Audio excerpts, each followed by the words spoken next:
Alam na ang mga pusong uhaw sa pagod. Sa pagitan ng dilim, mapayayakong na damo, apat na haligi at preskong mga espasyo dito.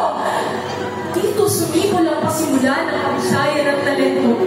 Isang para lang humubog ng malaking pagbabago. Ika niya, ang bawat pangarap ay may kapalit na magsubok. Ngunit isang iglap sa napapang kailangan din na usok sa ulang pumula.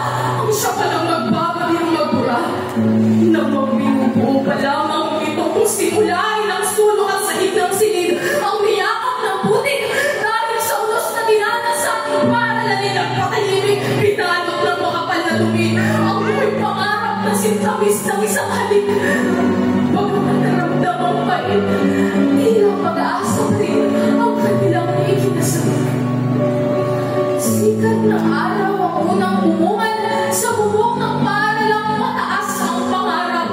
Wari naging isang dilig na nag-uumapaw na pag-asa ang bumuhay sa damdamin ng bawat isa at ang naging dahilan sa huli nilang pagbabat ay ang hangaring magkaroon ng kalidad na edukasyong pagsusulong mula sa bigat ng ignoransya. Pinalaya nga ang kausayang ikinubli pala ng kahapon at ngayon.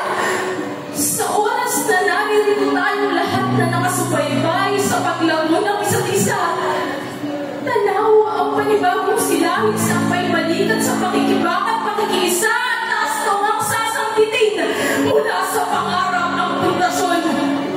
Dala ng agos ng panahon moderno, lakas loob ng lalakbayin ang landas ng panalo.